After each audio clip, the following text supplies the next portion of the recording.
Saya pernah percaya saya telah menyaksikan segala kekejaman dunia di Amerika, tempat saya dilahirkan dan bangkit menjadi salah seorang hartawan terkaya.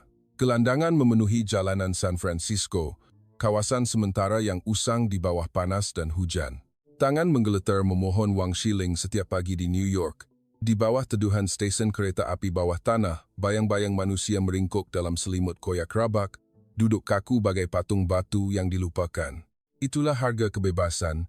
Saya sering memujuk diri dengan senyuman dingin, seorang pemenang yang sudah biasa. Tetapi apabila kapal terbang mendarat di Kuala Lumpur, saya terkejut hingga sesak nafas, seolah-olah hati saya dirobek. Dari lapangan terbang antarabangsa Kuala Lumpur yang megah, dengan senyuman mesra, selamat datang, dan barisan manusia yang teratur seperti aliran air yang perlahan, keluar menuju ke bandar yang sibuk di sepanjang Sungai Klang. Tiada bayangan pengemis, tiada tangan yang dihulurkan, tiada tubuh yang uzur di kaki lima yang sibuk. Jantung saya berdenyut kencang, pikiran saya berputar tajam seperti bilah pisau. Malaysia bukanlah syurga yang lebih baik, ia hanya menyembunyikan kesan kegelapan kemiskinan dengan lebih licik. Prejudis yang tertanam jauh. Nama saya William Harris, berumur 70 tahun, nama yang kerap tersenarai dalam Forbes 100. Saya menakluki berpuluh-puluh syarikat gergasi, seperti pahlawan di medan perniagaan, memiliki rangkaian hotel mewah, resort tepi laut, dan syarikat teknologi terkemuka yang tersebar di seluruh dunia. Saya datang ke sini bukan kerana melancong atau rasa ingin tahu. Pertama, anak perempuan saya, Emily, seorang jenius perisian, baru sahaja dihantar ke Kuala Lumpur untuk menubuhkan pusat penyelidikan AI bagi syarikat multinasional. Saya tidak percaya. Mengapa di sini? Mengapa Kuala Lumpur? Bandar yang saya bayangkan kucar-kacir dengan laluan bas yang sesak dan jalan raya yang sempit? Bukannya Singapura atau Tokyo yang pernah saya sanjung. Kedua, saya mahu meneroka peluang untuk membeli permulaan pada harga murah, mengumpul tanah di tepi air untuk meluaskan empayar perniagaan saya. Bagi saya, negara kecil seperti Malaysia adalah pasaran yang gemuk tetapi tidak pernah menjadi pesaing sebenar, seperti bidak kecil di papan catur yang besar. Tetapi apabila kereta bergerak di lebuh raya yang lurus, di bawah bayangan pokok-pokok hujan yang rendang dan menara berkembar Petronas yang berkilauan di ufuk, muncul seperti mimpi yang bercanggah. Keresahan saya perlahan-lahan meresap. Keangkuhan 40 tahun saya mula goyah di hadapan senyuman ringkas dan ikhlas ini. Emily menanti saya di pintu keluar penumpang. Anak perempuan saya memeluk saya erat, matanya bersinar, wajahnya lebih berseri daripada di San Francisco. Solekan nipis, lebih yakin, seolah-olah menyatu dengan rentak lembut rakyat Malaysia. Ayah sudah sampai, katanya, separuh menyambut, separuh memujuk. Saya mengangguk, mengekalkan suara dingin ala bilik mesyuarat. Ekspresi sebegini boleh dibuat di mana-mana. Tetapi apabila saya melihat sekeliling dewan, tiada bayangan pengemis. Di New York, saya pasti akan melihat seseorang duduk di sebelah papan tanda lapar, tolong.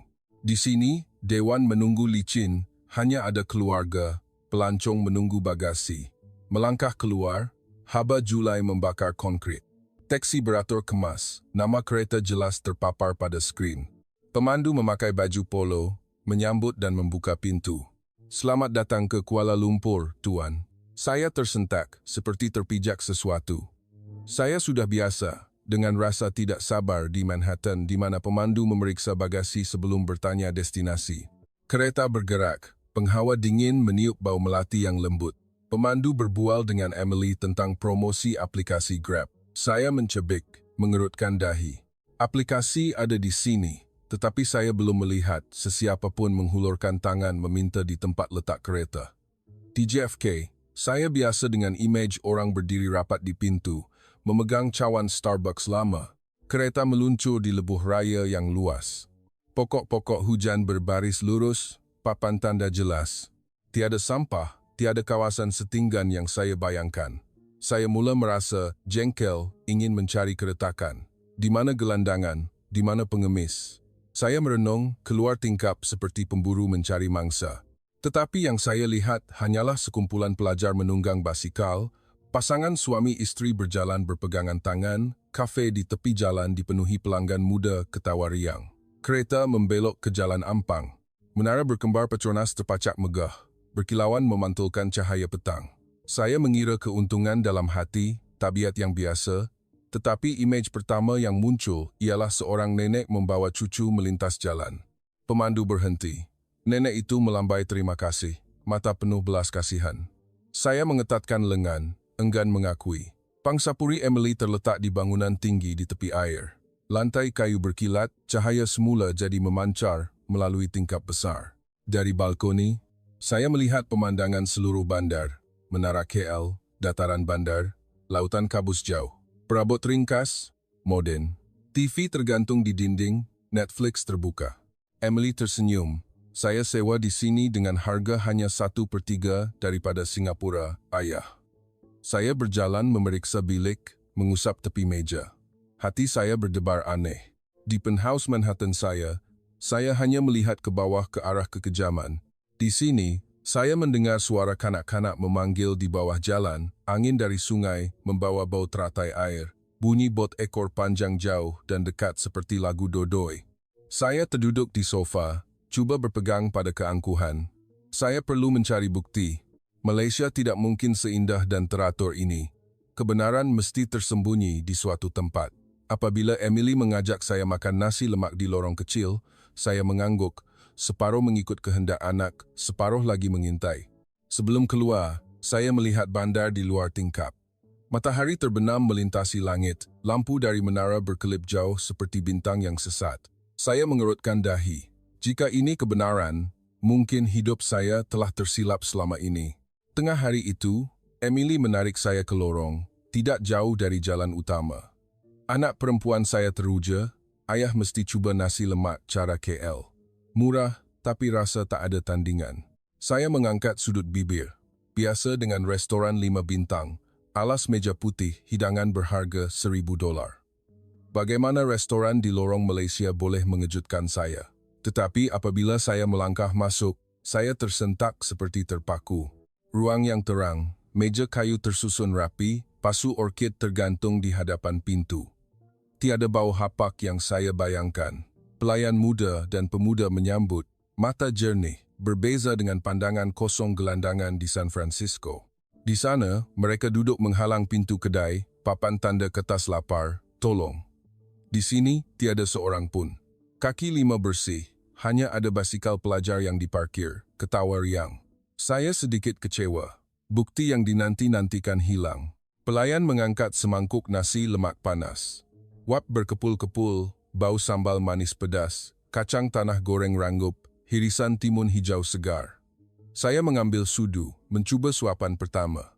Rasa pekat, nasi lembut yang dibungkus dengan santan, dan wangi daun pandan, telur rebus dan sambal yang sempurna.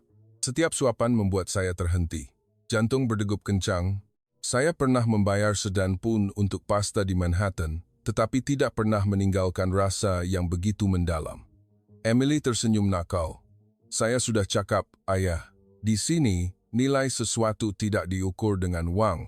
Saya ingin membantah, tetapi mulut saya sibuk dengan suapan seterusnya. Sedap, memang sedap, tapi hanya makanan tempatan. Tak setanding dengan masakan bertaraf dunia, saya berkata. Selesai sahaja saya berkata. Saya lihat pelayan itu tersentak, tetapi masih tersenyum sopan. Saya baru sedar kata-kata itu bukan sekadar menolak makanan, tetapi menyentuh kebanggaan seluruh budaya. Apabila makan tengah hari tamat, saya mengeluarkan dompet, tetapi Emily mengimbas kod QR di atas meja. Ting! Selesai dalam beberapa saat. Mata saya terbeliak. Di New York, mesin cat rosak di pusat beli belah kerap berlaku. Di sini, di kedai lorong, mereka membayar melalui e-dompet. Setiap orang keluar masuk, kepala terangkat tinggi, penuh maruah. Melangkah keluar, cahaya bulan Julai memancar ke jalan, panas membara. Saya berjalan perlahan, memerhati. Di LA, di pintu kedai sebegini, sekurang-kurangnya ada gelandangan meringkuk dalam beg plastik. Di sini, tiada. Hanya pakcik menjual sayur, penunggang motosikal berpeluh. Tetapi pandangan mata tenang, tidak tergesa-gesa.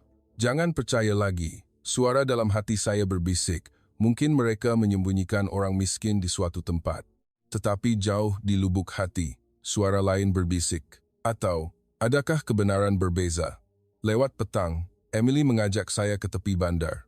Saya mengangguk, hati tegang seperti tali busur. Saya mesti mencari serpihan yang patah untuk mengesahkan keangkuhan 40 tahun saya tidak salah. Saya tidak tahu, di tepi itulah saya akan melihat kegelapan menembusi cahaya buat kali pertama. Kejutaan yang membuatkan saya keliru dan berpegang pada kepercayaan lama saya dengan lebih kuat. Petang itu, Emily membawa saya ke kawasan tepi sungai. Laluan pejalan kaki luas seperti gambar impian. Pokok-pokok rendang menaungi, matahari merah terbenam di ufuk. Sungai mengalir perlahan, KLCC Tower berkilauan seperti menara emas. Beribu-ribu orang berehat, melihat pasar malam, wajah lembut, kanak-kanak berlari mengejar bayang-bayang, remaja bermain takraw, pasangan bersandar melihat pemandangan. Di Miami, pantai padat dibahagikan dengan jelas. Satu pihak membayar untuk pelancong, satu pihak ada khemah gelandangan. Di sini, tiada seorang pun yang duduk meringkuk, tiada khemah lama menghalang laluan. Saya berdiri kaku, mata memeriksa kumpulan orang seperti detektif. Saya duduk di bangku batu. Angin sungai membawa bau laut yang lembut. Seketika, ketenangan aneh menyebar. Jantung saya berehat. Di Central Park, duduk di bangku begini, tangan akan dihulurkan serta-merta, atau bayangan tubuh uzur meringkuk dalam selimut panjang. Di sini, bangku penuh dengan orang berbual, makan snack, ketawa riang. Saya melihat sekeliling, ingin mencari image yang biasa seperti di Amerika, tetapi tidak menemui. Kejanggalan. Adakah keangkuhan berpuluh-puluh tahun saya goyah hanya kerana di tepi air ini? Ayah nampak macam mana? Emily bertanya.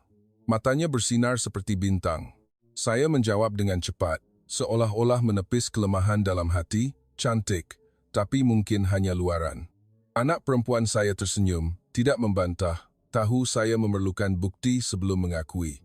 Kami meninggalkan kawasan itu, berjalan di sepanjang jalan Raja Laut, menuju ke pelabuhan kecil.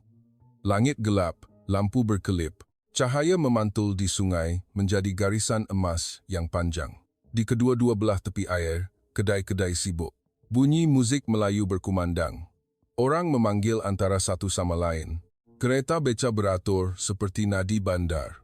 Saya membandingkan, di Times Square, lampu neon terang, tetapi membelok ke lorong kecil, ialah barisan gelandangan tidur di atas kadbod. Di sini, saya menyapu mata saya berulang kali. Ada penjual, ada kanak-kanak membantu ibu bapa mengemas meja, tetapi semua orang bekerja. Tiada sesiapa yang duduk menghulurkan tangan menunggu wang shilling. Saya hendak meluahkan pendapat dan tiba-tiba imej mengejutkan berlaku. Seorang wanita muda berhenti di tepi jalan, matanya terpaku pada telefon.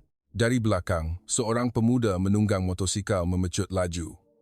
Dalam sekelip mata, dia membongkok, merampas telefon itu dan hilang dalam keramaian. Jeritan perlahan, orang ramai terkejut. 2-3 lelaki bergegas mengejar, tetapi motosikal itu hilang seperti kilat. Saya berdiri kaku. Jantung berdegup kencang, bukan kerana takut, tetapi kerana lega. Ini dia, bisik saya. Keretakan yang saya tunggu-tunggu, saya tahu ia ada. Tiada tempat yang sempurna, ayah. Setiap tempat ada sudut gelapnya. Emily memeluk wanita itu, menelpon polis dengan suara tenang. Saya melihat anak perempuan saya, kemudian melihat arus orang ramai. Otak saya melakar perbandingan yang jelas. Di Amerika, kemiskinan muncul secara terbuka melalui barisan gelandangan. Di sini, kemiskinan bersembunyi melalui ragut yang tiba-tiba. Masyarakat membangun terlalu cepat, sehingga kemiskinan memilih cara yang berbeza untuk bertahan. Bukan menghulurkan tangan, tetapi tindakan seperti bayang-bayang gelap. Kami meninggalkan tepi air dalam keheningan, menuju ke Pangsapuri. Saya terduduk di sofa, melihat bandar yang terang benderang. Emily menuangkan air, berkata perlahan, "Ayah, setiap tempat ada masalah, tetapi jangan menolak semua cahaya kerana satu sudut gelap." Saya tidak menjawab. Kepala saya masih bergema dengan bunyi motosikal, menderu dan telefon hilang. Saya teringat imej pada waktu siang.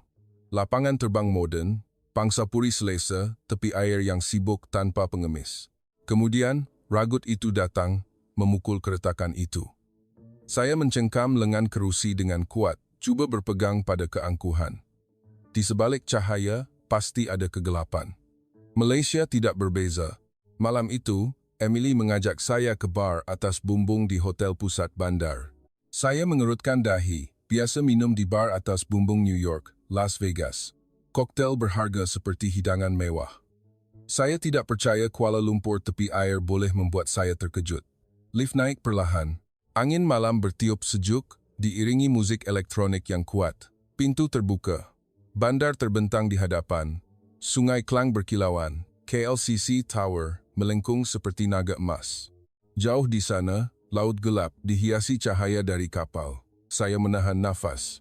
Walaupun ingin menolak, saya terpaksa mengakui. Pemandangan ini tidak kurang hebatnya daripada yang pernah saya banggakan kepada rakan hartawan. Emily memesan koktel Tom Yum. Saya memilih wine merah. Pelayan menuang dengan mahir, tangan teratur seperti di Manhattan. Saya memutar gelas. Cahaya memantul menjadi garisan merah panjang pada kaca. Di bawah, kereta di jambatan bergerak lancar, lampu seperti bintang jatuh. Saya mula merasa kesunyian, seperti tersesat. Pernah melihat dari ketinggian seperti ini, cahaya bercampur dengan bayangan hitam, kemah gelandangan berbaris, sekumpulan orang mengelilingi dapur gas mudah alih di hadapan hotel mewah. Di sini, tidak kira berapa lama saya melihat, saya tidak nampak. Saya menunggu mencari teduhan di mana seseorang meringkuk dalam selimut, tetapi hanya menemui kedai-kedai yang terang benderang, kanak-kanak membantu ibu bapa mengemas kerusi, seolah-olah kehidupan mengalir tanpa henti. Saya keliru. Di Amerika, mereka meminta. Di sini, mereka bekerja. Perbezaan itu membuatkan saya duduk gelisah, seolah-olah digoncang. Cantik, kan, Ayah? Emily bersandar di pagar. Angin meniup rambutnya. Saya mengangkat sudut bibir. Cantik. Tapi semakin cantik, semakin palsu, seperti perisai melindungi fikiran. Emily tidak membantah, hanya tersenyum lembut, seolah-olah tahu saya belum bersedia untuk menerima. Di sekeliling kami, tetamu muda Malaysia berpakaian kemas, berbahasa Inggris dengan lancar, berbual tentang aplikasi AI, perlombongan data, dana permulaan. Saya mengerutkan dahi.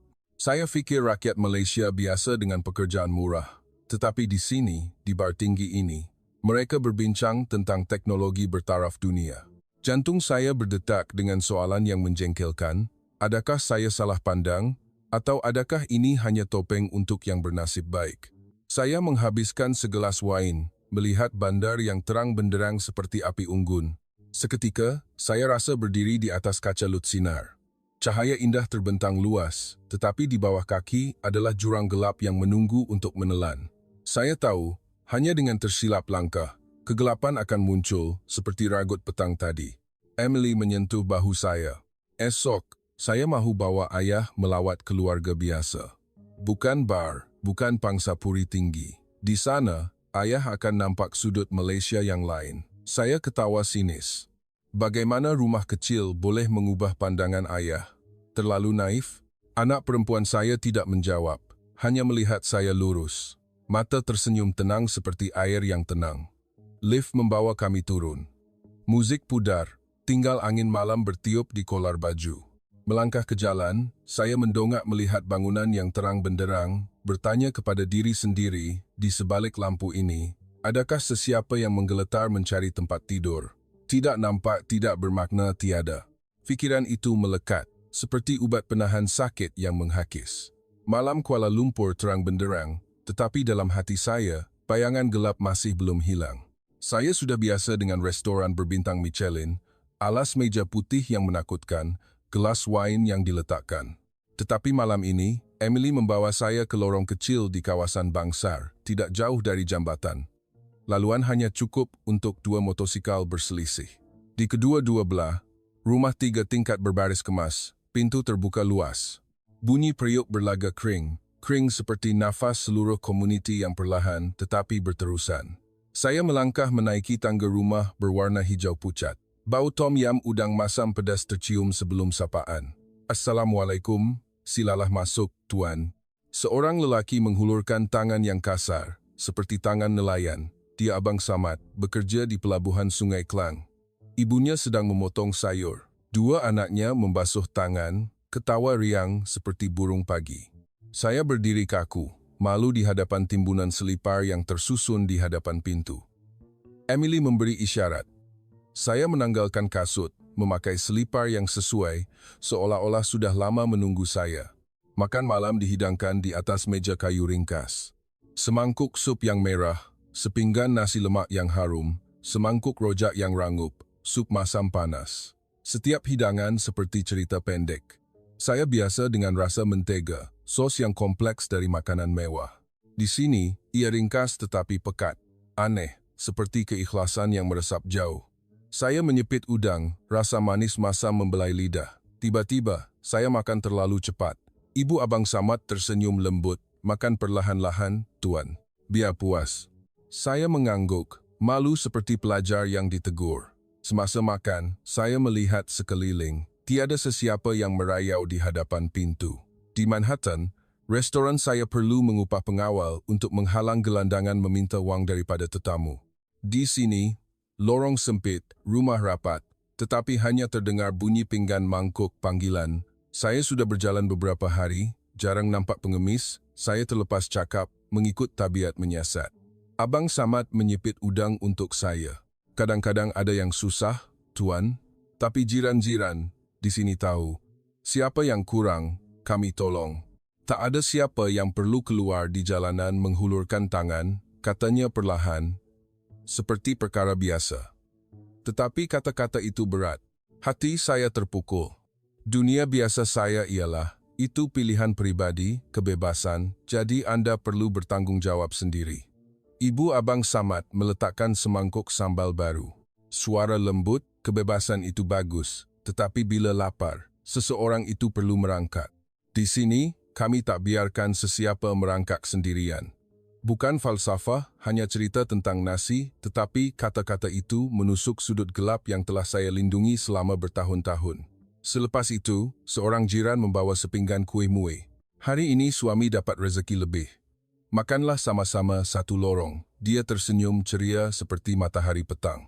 Saya berdiri, mengangguk. Tuan rasa masakan Melayu sedap tak? Abang Samad bertanya. Saya menjawab dalam bahasa Melayu yang dipelajari daripada Emily, sedap sangat, seluruh meja ketawa. Suara itu tidak mengecilkan atau membesarkan sesiapa. Ia meletakkan saya pada tahap yang sama dengan mereka.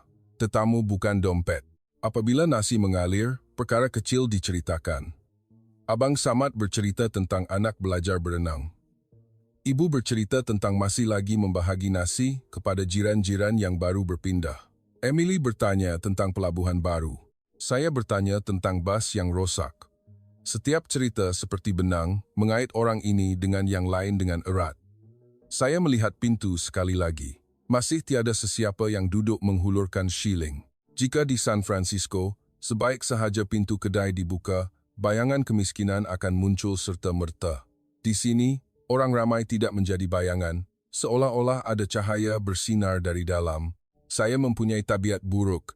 Apabila hampir menjadi lemah, saya menjadi lebih keras kepala. Tapi bandar ini masih ada ragut, kata saya dengan suara keras. Semalam saya nampak dengan mata kepala sendiri. Suasana terhenti seketika. Ibu Abang Samad mengangguk. Ya, ada. Bandar besar, baik dan buruk bercampur. Budak-budak yang belum belajar menghormati, mudah tersilap. Tapi di lorong kami, budak nakal semua orang tahu, semua orang tegur. Bukan semua orang yang miskin akan meragut. Perkataan teguran bergema, hangat seperti tangan orang tua mengusap belakang kanak-kanak. Di tempat saya, teguran adalah tugas polis, penjara, mahkamah. Di sini, ia seperti tugas jiran, seperti ikatan yang tidak kelihatan. Selepas makan, Ibu Abang Samad mengajak saya duduk di hadapan rumah, minum teh. Angin sungai membawa bau laut yang lembut. Lorong itu menjadi ruang tamu yang panjang. Rumah ini memanggil rumah itu, mangkuk teh ditukar. Kanak-kanak bermain riang, kucing mengejar bayang-bayang, lampu bersinar, kehidupan mengalir, tidak pernah berhenti. Radio rumah mana yang menyiarkan berita malam? Tiada sesiapa yang ditinggalkan. Saya teringat penthouse saya sendiri. Dinding kaca tebal, permaidani lembut, penghawa dingin yang senyap seperti kapas menyumbat telinga. Setiap orang seperti planet yang bersendirian dalam alam semesta yang dingin. Di sini, semua orang berputar mengelilingi matahari yang tidak kelihatan, belas kasihan, gotong royong. Tuan Harris, Ibu Abang Samad memanggil nama saya, sedikit terbelit lidah. Adakah Tuan suka kehidupan begini? Saya bersedia untuk menjawab seperti pemenang, biasa dengan privasi, jadual yang padat, pandangan dari tempat tinggi. Tetapi kata-kata itu tersekat, memberi laluan kepada soalan lain yang terlepas. Jika ada sesiapa di lorong ini yang hilang pekerjaan, bagaimana? Abang Samad menghirup teh, mengangkat bahu. Siapa yang lapang tolong cari kerja. Siapa ada nasi, kongsi. Duit segera, saudara terdekat tolong. Tak ada siapa yang dibiarkan kelaparan. Matanya tidak berbangga, hanya menyampaikan, seperti lagu rakyat yang telah lama dinyanyikan. Saya melihat Emily, anak perempuan saya tersenyum, menunggu saat ini. Dia tahu saya benci romantik murahan. Dia tidak berkata, "Ayah nampak tak, Malaysia itu baik." Dia membiarkan rakyat Malaysia sendiri bercakap melalui hidangan nasi di hadapan rumah. Mengangguk apabila angin meniup. Saya benci terpaksa mengakui, tetapi hati saya berdetak dengan irama aneh. Bukan irama teruja, bukan irama keangkuhan kemenangan, tetapi irama seseorang yang telah hidup dalam bilik tertutup terlalu lama. Apabila saya meminta diri untuk pulang, Ibu Abang Samad menyumbat beg kecil berisi kuih muih dan mangga kering. "Lain kali datang lagi ya," katanya. Saya membuka mulut untuk mengucapkan terima kasih dalam bahasa Melayu, tetapi tersekat-sekat. Seluruh keluarga ketawa lagi. Suara itu menghantar saya hingga ke hujung lorong. Angin membawa bau daun limau purut. Saya menoleh melihat. Tingkap masih terbuka, terang, tidak berkunci, seolah-olah takut akan dunia luar. Mereka hidup di tengah-tengah satu sama lain, ada yang di belakang, ada yang di hadapan. Dalam kereta pulang, saya senyap. Bandar terang benderang, tetapi kurang menyilaukan, seolah-olah mata sudah biasa dengan cahaya. Tangan yang dihulurkan di Union Square, di bawah naungan sejuk New York, dari petang hingga malam, saya tidak melihat tangan dihulurkan meminta sekalipun. Sebaliknya, tangan menghulurkan nasi, secawan air, membantu kanak-kanak tersadung. Saya pernah percaya kekayaan adalah angka dalam kunci kira-kira. Malam ini, kekayaan adalah laman depan rumah yang cukup besar untuk beberapa orang duduk. "Ayah oke?" Emily bertanya perlahan. Saya mengangguk. Bahu saya terasa ringan. Saya ingin berterima kasih kerana menarik saya keluar dari sangkar kaca saya sendiri, tetapi masih tidak dapat berkata-kata. Hanya melihat sungai yang gelap, dihiasi lampu kapal seperti koma dalam ayat yang panjang. Sebelum tidur, saya membuka balkoni. Angin membawa bunyi ketawa dari tingkat bawah. Saya berdiri lama, tangan diletakkan di tepi kaca yang sejuk. Dalam kegelapan, soalan lama kembali, tetapi tidak lagi tajam. Kemana hilangnya pengemis? Buat kali pertama, bukannya mencari jawaban yang bercanggah, saya ingin mendengar. Keesokan paginya, Emily mengajak saya ke Taman KLCC untuk memberi makan burung. Di sana, ayah akan nampak kekayaan jenis lain, katanya. Saya tidak percaya janji kosong, tetapi anehnya, seolah-olah malam itu, saya menunggu fajar menyingsing. Pagi itu, Emily membangunkan saya awal pagi. Saya tidak biasa bangun sebelum matahari terbit. Pada usia 70, saya menghargai minit tidur seperti emas. Tetapi anak perempuan saya berkeras, "Ayah mesti pergi ke KLCC Park. Ayah akan faham sendiri." Kami memanggil taksi ke taman di tepi bandar. Langit masih mendung. Kabus meliputi air. Ombak kecil memukul pantai seperti bisikan menjemput. Sebaik sahaja melangkah turun, saya tersentak. Beribu-ribu burung merpati meliputi dataran yang luas, berbaris di tepi bumbung, berkumpul dalam kawanan kelabu perak. Orang ramai membawa jagung, beras, beratur panjang. Burung-burung terjun, mengepakkan sayap dengan kuat. Kanak-kanak berlari di tengah kawanan, ketawa jernih menenggelamkan bunyi ombak. Saya mendongak. Nenek moyang berlatih tai chi perlahan-lahan seperti air mengalir. Sekumpulan wanita muda berjalan mengelilingi taman, membawa termos teh. Remaja bermain takraw, padat, tidak berasa terhimpit, seperti keikhlasan yang mengalir. Tiba-tiba, hati saya terlintas soalan. Di tempat seperti ini, kemana perginya orang miskin, orang lemah? Mengapa saya tidak nampak sesiapa pun menghulurkan tangan meminta shilling? Di San Francisco, berjalan di taman pagi, di mana-mana sudut pasti ada barisan hemah botol plastik. Kanak-kanak tidak pernah mendekati. Di sini, ibu bapa membiarkan anak-anak berlari di tengah burung, tersilap jatuh lalu ketawa. Saya terpaksa mengakui, imej itu sukar ditemui walaupun di bandar terkaya. Emily membeli sebungkus jagung, menyumbat ke tangan saya. Cubalah, ayah. Saya teragak-agak, kemudian menghulurkan tangan. Burung-burung terjun. Sayap menyentuh lengan saya, sejuk. Sentuhan itu mengejutkan, membuat saya ketawa dengan ikhlas. Sudah lama. Seorang budak lelaki berlari dekat. Matanya bersinar. Hello, Pak Cik, lalu memegang tangan saya, menabur lebih banyak jagung. Saya melihat ke bawah, hati saya pedih. Di Amerika, kanak-kanak seusia ini diajar untuk tidak bercakap dengan orang yang tidak dikenali. Di sini, mereka menyapa, menarik saya untuk berseronok. Saya bertanya kepada Emily, mengapa tiada pengemis di sini? Central Park tidak lengkap tanpanya pada waktu pagi. Emily mengangkat bahu. Di sini, kalau susah, jiran-jiran tahu. Komuniti tak benarkan keluar di jalanan. Kongsi sedikit, tak ada siapa yang menunggu simpati. Saya senyap. Saya mahu membantah, hanya luaran. Tetapi seorang pakcik datang, menghulurkan beg teh kecil. Tetamu datang, ada buah tangan. Di sini, kami tak biarkan tetamu bersendirian. Saya menerima beg itu. Jantung saya berdetak lebih perlahan. Selama bertahun-tahun di Amerika, jiran tidak ingat nama saya.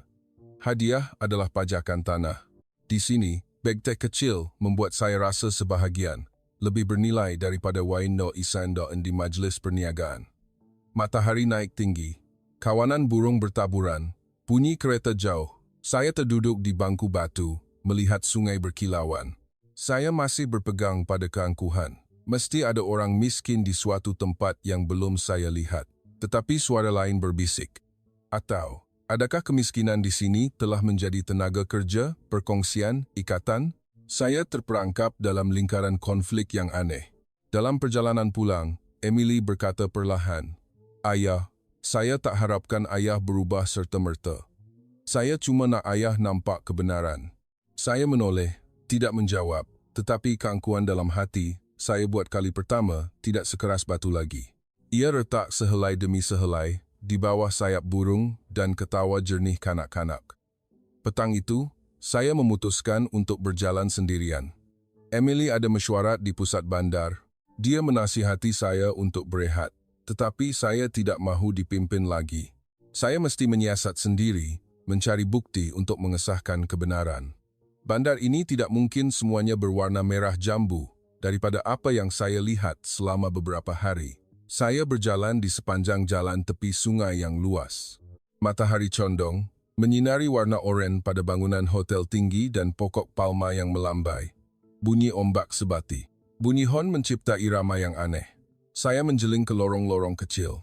Masih tiada sesiapa yang meringkuk, menghulurkan tangan. Hanya kedai-kedai, kanak-kanak bermain nakal, nenek moyang duduk minum teh di hadapan rumah. Saya merasa jengkel, seperti pemburu yang tidak menemui mangsa. Saya berhenti di kafe tepi jalan, kerusi plastik hijau tersusun rapat. Saya memesan kopi ais. Emily pernah menyuruh saya mencuba. Pemilik kedai, seorang lelaki pertengahan umur, kurus, mata jernih, membawa gelas, dan bertanya dengan rasa ingin tahu, "Tuan dari Amerika, ya?" Saya mengangguk. Dia duduk di sebelah saya, seperti kawan lama. Kami berbual. Saya bertanya terus terang, kenapa saya berjalan beberapa hari, jarang nampak pengemis.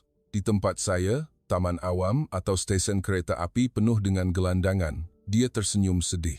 Di sini pun ada orang miskin, Tuan, tapi kami kenal semua. Kalau ada rumah yang susah, rumah lain tolong. Orang kaya memang banyak, tapi tak ada siapa yang dibiarkan duduk di tepi jalan. Kalau susah sangat, kumpulan sukarelawan masak bubur, agih nasi. Orang miskin masih ada jalan keluar, jadi jarang ada yang menunggu meminta dari 1 sen ke 1 sen. Saya menghirup kopi, rasa pahit bercampur susu manis, menggigit lidah tetapi meninggalkan rasa sejuk di hati. Teringat kawasan di Los Angeles, di mana kerajaan terpaksa memasang pagar untuk menghalang gelandangan membanjiri laluan pejalan kaki. Di sana, pandangan kosong. Di sini, pandangan penuh kasih sayang. Saya ingin membantah. Tetapi hujah di kepala saya mencair seperti asap kopi. Keluar dari kedai, Saya memanggil Grab kembali ke pusat bandar.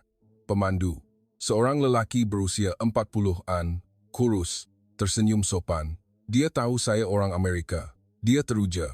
Dia bercerita, dulu saya pekerja kilang syarikat kereta. Sekarang saya memandu Grab begini. Cukup untuk menyara istri, anak-anak bersekolah. Saya bertanya, risau tentang ragut? Ya, ada. Tapi syarikat pelanggan biasa jaga baik. Penat memang penat, tapi lebih baik daripada duduk diam. Nasib baik, di lorong saya semua orang baik. Kalau hari tak ada pelanggan, jiran-jiran kongsi nasi. Tak ada sesiapa yang dibiarkan kelaparan. Hati saya terguris.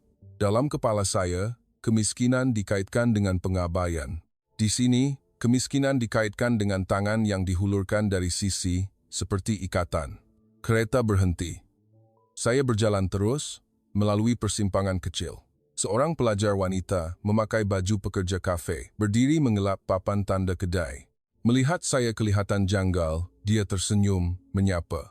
Saya bertanya sambil lalu, "Pelajar, kenapa masih kerja sambilan?" Dia menjawab dalam bahasa Inggris yang fasih, "Cari duit bayar yuran tuan. Kuala Lumpur mahal, tapi kalau rajin, boleh hidup." Kawan-kawan saya pun macam ni, berdikari, tapi tak sunyi. Dia menambah, "Semua orang takut ragut, tapi kami bersedia. Bandar ini kejam, tapi mengajar kami untuk kuat." Suara jernih, mata bersinar, tetapi kata-kata penuh dengan keazaman. Saya mengangguk, teringat remaja Amerika yang menyerah kalah hanya dengan satu kegagalan.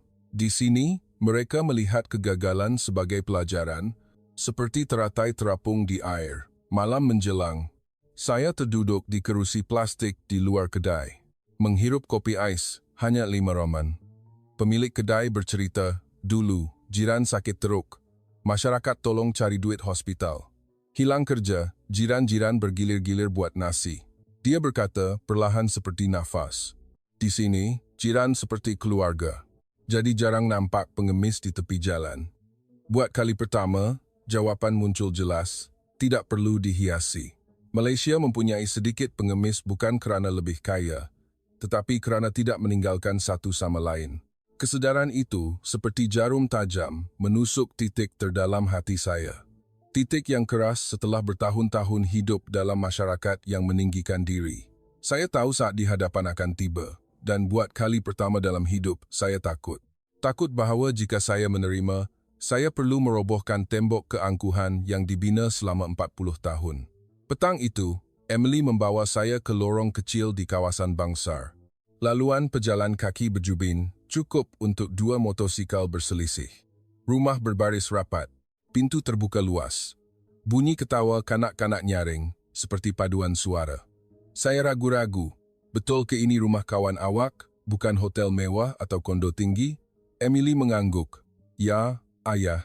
Di sini, ayah akan nampak perkara yang wang tak boleh beli." Kami berhenti di hadapan rumah 3 tingkat berwarna kuning pucat. Pintu kayu terbuka lebar. Di dalamnya sibuk, suara orang bergema. Saya rasa seperti tergelincir ke dunia lain. Datuk dengan rambut putih duduk di kerusi rotan, mata tersenyum seperti bulan sabit. 2 cucu berlari mengejar mainan, kereta plastik. Ibu bapa muda sibuk di dapur. Bau bawang putih goreng wangi di hidung. Bapa kawan sekerja Emily melangkah, berjabat tangan, lengan kuat. "Selamat datang, Tuan Harris." Jemput masuk. Dia berbahasa Inggeris dengan teragak-agak, tetapi pandangan mata ikhlas, lebih hangat daripada majlis rasmi yang mewah. Saya duduk di meja kayu. Teh panas, pinggan buah-buahan melimpah. Tiada sesiapa yang kekok kerana tetamu asing. Mereka berbual secara semula jadi. Bertanya, "Sudah lama di Malaysia? Suka nasi lemak?" Semasa menghirup teh, rahsia yang saya buru selama beberapa hari ada di sini. 3 generasi keluarga tinggal bersama. Berkongsi hidangan, berkongsi ketawa, berkongsi beban. Di Amerika, anak-anak berpisah apabila dewasa. Ibu bapa masuk rumah persaraan. Setiap orang seperti planet yang bersendirian dalam alam semesta yang dingin.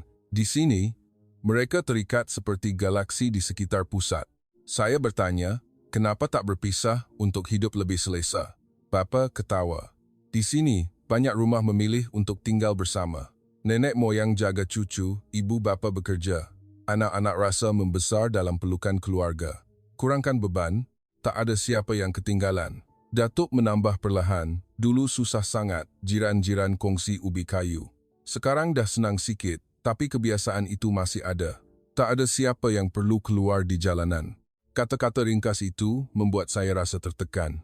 Teringat jalanan San Francisco, gelandangan meringkuk di bawah teduhan. Orang berjalan lalu seperti halimunan. Saya pernah percaya itu adalah pilihan pribadi, harga kebebasan. Tetapi di sini, saya mula ragu-ragu. Adakah kebebasan sejati bermaksud pengabaian? Makan malam, suasana seperti lagu rakyat. Bunyi periuk mendesis, kanak-kanak riang. Datuk bercerita tentang zaman dulu, nenek menasihati cucu makan lebih banyak sayur. Saya duduk di tengah-tengah lingkaran bunyi itu, hati kosong, aneh. Sepanjang hidup di penthouse mewah, tetapi tidak pernah merasai kehangatan yang ringkas ini. Saya hendak mengambil telefon untuk mengambil gambar. Seorang jiran mengetuk pintu, membawa sepinggan kuih muih. Ada tetamu, mari gembira bersama. Dia tersenyum lembut. Saya berdiri, janggal. Di Amerika, jiran pun tak ingat nama saya. Seluruh meja ketawa, seperti kisah yang sukar dipercayai. Selepas makan, Datuk membawa saya ke balkoni tingkat 2. Lampu kuning menyinari lorong. Kanak-kanak masih bermain, orang dewasa masih berbual, seolah-olah hidup tidak pernah berhenti. Datuk berkata, di sini, kalau ada rumah yang susah, rumah lain tolong. Itu sebabnya, Tuan jarang nampak pengemis. Nada suaranya biasa, seperti hukum alam. Matahari terbit. Saya kaku. Memburu bukti untuk melindungi keangkuhan, dan sekarang ia retak. Jawaban bukan di jalan yang terang atau bar, tetapi di sini. Rumah 3 generasi. Ikatan yang tidak kelihatan yang tidak pernah saya kenali. Dalam perjalanan pulang, Emily melihat saya. Matanya menyiasat. Ayah rasa macam mana? Saya tidak menjawab serta-merta. Hati saya berdebar antara menyesal dan sedar. Menyesal kerana menghabiskan seluruh hidup mempercayai masyarakat yang dingin. Sedar kerana mungkin saya telah menemui jawapan kepada soalan yang saya bawa sejak hari pertama.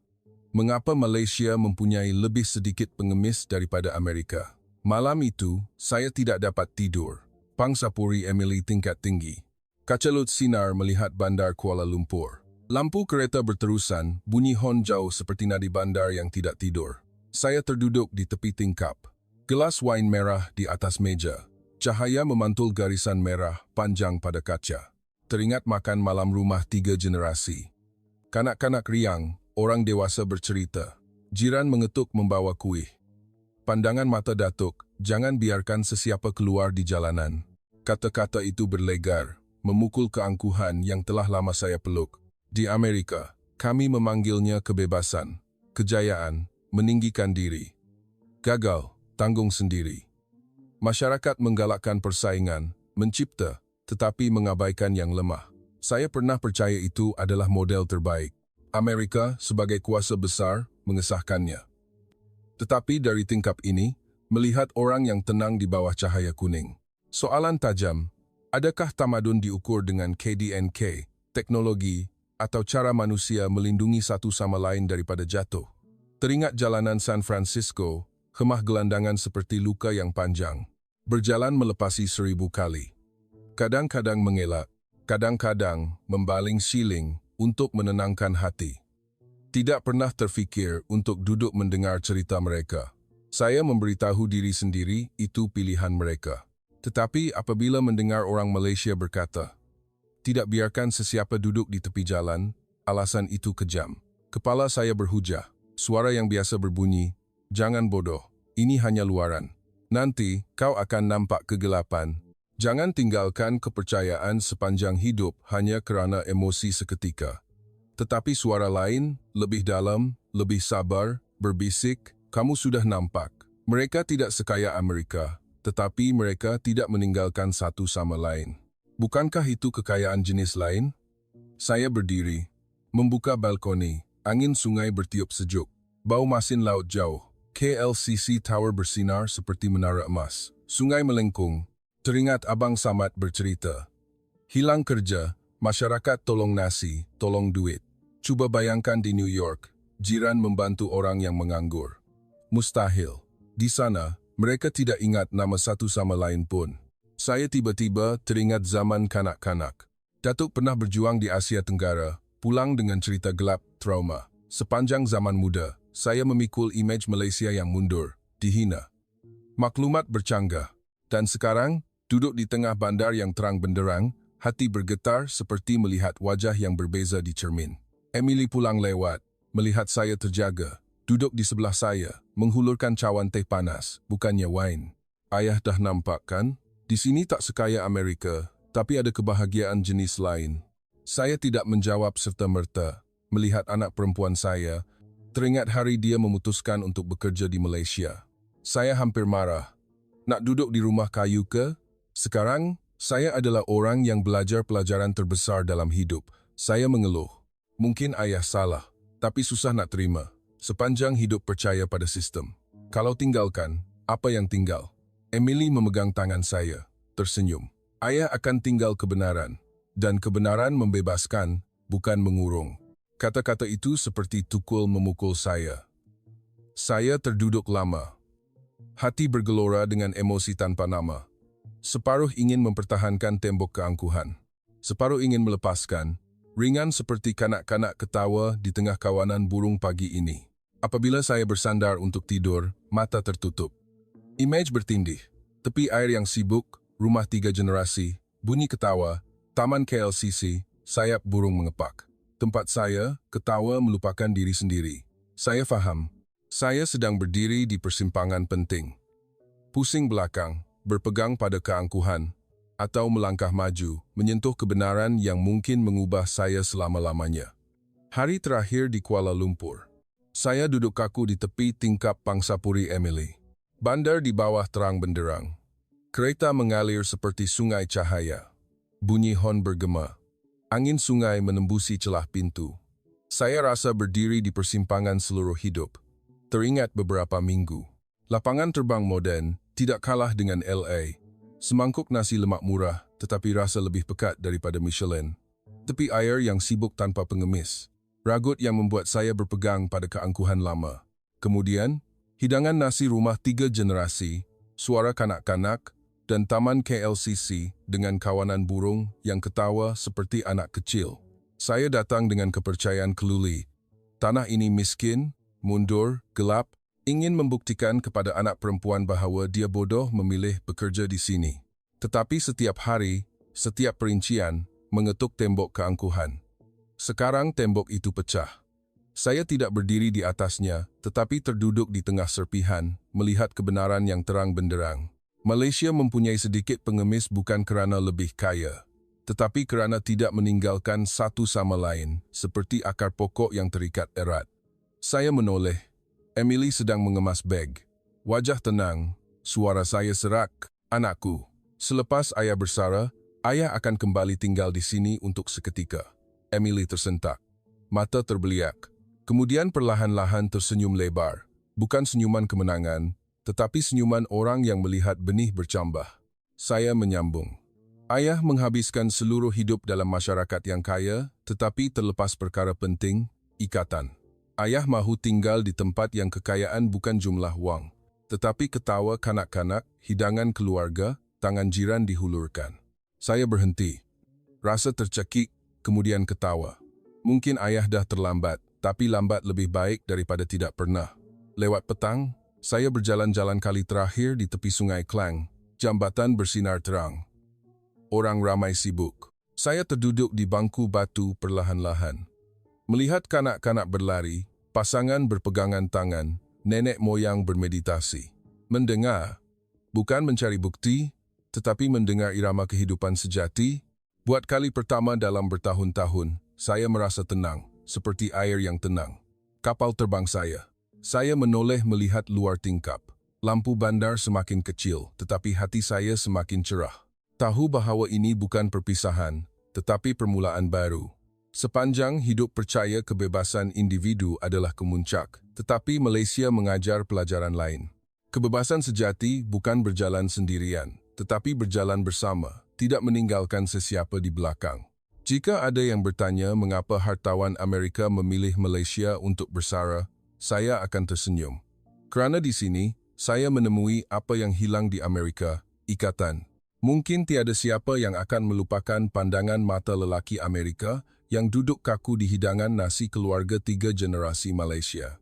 Dia berjalan melalui Majlis Emas, duduk di Menara Terang New York, Las Vegas, tetapi hanya terduduk di kerusi kayu ringkas, mendengar bunyi ketawa kanak-kanak di rumah kecil. Jantung berdetak irama baru, seperti teratai mekar di tengah jalan Kuala Lumpur. Tiada barisan pengemis seperti San Francisco. Sebaliknya, tangan dihulurkan menjemput nasi, teh, bantuan ketika susah. Imej ringkas itu membuat dia terkejut. Tembok keangkuhan retak dalam sekelip mata. Pelajaran jelas, Malaysia tidak sekaya Amerika, tetapi menyimpan harta yang tidak kelihatan, ikatan rohani, semangat berkongsi, seperti teratai terapung di lumpur. Bangsa Malaysia bangkit dari serpihan berkali-kali, mencipta kuasa senyap yang mesti diperhatikan oleh dunia. Kebanggaan bukan bangunan tinggi, tetapi orang miskin masih mempunyai maruah. Komuniti menghulurkan tangan melindungi. Negara kecil membuat orang yang meremehkan menghormati. Apabila dia memutuskan untuk kembali ke Malaysia untuk bersara, itu bukan sahaja individu, tetapi bukti bahawa kebenaran lebih kuat daripada keangkuhan. Amaran kepada kita semua. Nilai sebenar bukan dompet, tetapi cara kita melayan satu sama lain tidak meninggalkan yang lemah. Mari bertanya kepada diri sendiri. Di sekeliling kita, berapa ramai yang memikul maruah yang senyap? Apa yang akan kita lakukan untuk menjadikan suara kita sendiri didengar, menjadikan dunia mendengar? Kerana kuasa terbesar bukan deruan ribut, tetapi kekuatan teratai yang tumbuh di atas batu. Malaysia adalah seperti teratai itu. Halus tetapi teguh, rendah hati tetapi bersinar. Mekar mengesahkan maruah bangsa yang tidak boleh dibeli, tidak boleh dicuri. Selepas kapal terbang, lampu Kuala Lumpur pudar di mata, tetapi cahaya dalam hati saya mekar seperti matahari terbit baru. Sepanjang hidup memuji kebebasan bersendirian, seperti menara kaca yang curam. Malaysia mengajar saya semula. Kebebasan sebenar adalah melangkah bersama, tidak membiarkan sesiapa jatuh sendirian. Kekayaan bukan dengan angka bank, tetapi dengan keikhlasan yang mengalir, seperti tangan menghulurkan nasi. Lelaki menjemput berbual, keluarga 3 generasi ketawa riang.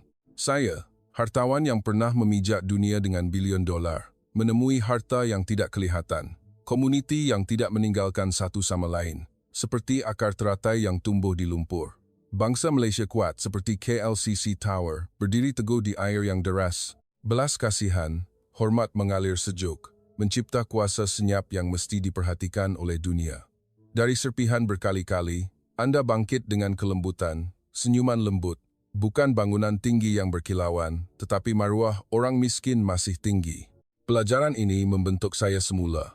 Dalam perniagaan, kejayaan bukan keuntungan individu, tetapi rangkaian ikatan, berkongsi idea, membantu permulaan yang gagal. Bagi usahawan, pekerja bebas, pencipta Weibo 2565, bina komuniti seperti lorong bangsar. Jangan tinggalkan rakan yang susah menuju ke kelestarian. Anda yang dikasihi penonton, cerita ini adalah cermin yang memantul hati kita. Ikuti saluran untuk lebih banyak kisah inspirasi. Sejarah belas kasihan, perniagaan yang terikat. Bersama-sama membina Malaysia di mana tiada siapa yang ditinggalkan. Kaya hati sebelum kaya wang, kerana seperti teratai di lumpur, kita akan mekar abadi. Terima kasih.